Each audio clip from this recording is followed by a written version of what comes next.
The last problem is problem number 42. Time to move along a railroad track. So we're told a railroad track is laid along the arc of a circle of radius 1,800 feet. So let's draw an arc. Let's draw the radius, 1,800 feet. And we're told that the circular part of the arc subtends a central angle of 40 degrees. So let's do that. Let's have 40 degrees angle here. And we're being asked how long will it take a point on the front of a train traveling 30 miles an hour to go around this portion of the track. Okay, now notice a few things about this. We're given feet, but we've got to find out how long it will take a train going 30 miles per hour in seconds. Okay, we're being asked how many seconds will it take for this train to travel. So we're starting out with feet, and we have to end up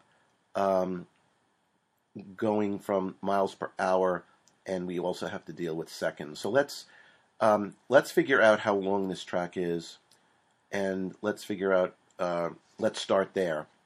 So S equals theta in radians times the radius. So S being the length. We've got to figure out how many radians is 40 degrees. So we know we can multiply 40 by pi over 180. That'll give us the angle in radians. And then we multiply that by the radius, which is 1,800 feet. And that will give us a length in feet. Okay, so let's go ahead and do this multiplication.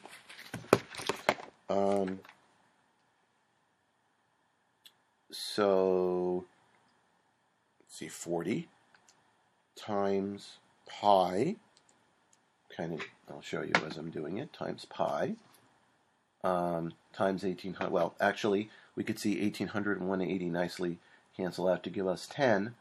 Oh, we really didn't need the calculator after all, did we? We've got 400 pi. Okay, so that is the distance in feet.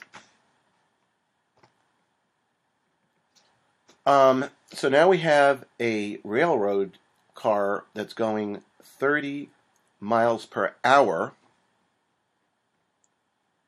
mph, but we want to know how many seconds it would take for that railroad to travel 400 pi feet. So we've got to somehow end up with feet per second. We're starting with miles per hour, we've got to end up with feet per second. So let's change this linear velocity of 30 miles per hour into feet per second. So to go from hour to minute, we already know it's 60 minutes per hour.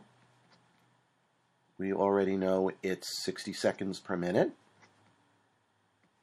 Okay, that should take care of the hour part. Let's draw this out again, 30 miles per hour. So we actually want to put the hour on the top so it cancels out. We want to put the 60 minutes on the bottom, and we want to have 1 minute over 60 seconds here. So that will give us the hours canceling out, the minutes canceling out, and we'll end up with miles per second. And then we've got to go into feet per second, so we've got to use the ratio that 5,280 feet is equal to 1 mile. Okay, so we multiply that ratio as well. We'll cancel out the miles here, and we'll end up with feet per second. So this will give us the linear velocity of the railroad car in feet per second around the circumference of this arc. So let me do the multiplication. I think for this I will need a calculator, or maybe I don't yet. Let me cancel the 60 into the 30, give me a 2. So now I've got 5280 divided by 120, right? Let me do that. 5280 divided by 120. That gives me 44. So my velocity is 44 feet per second. Okay, that ought to make things a little bit easier when I calculate the length of this arc. So we know that it's 400 pi feet. We know that it's going to take it's going at 44 feet a second, so rate times time equals distance. The distance is 400 pi feet. The time is 44 feet per second. I'm sorry, the rate is 44 feet per second, so the time is going to be 400 pi divided by 44, which is going to be, go ahead and do this, 400 times pi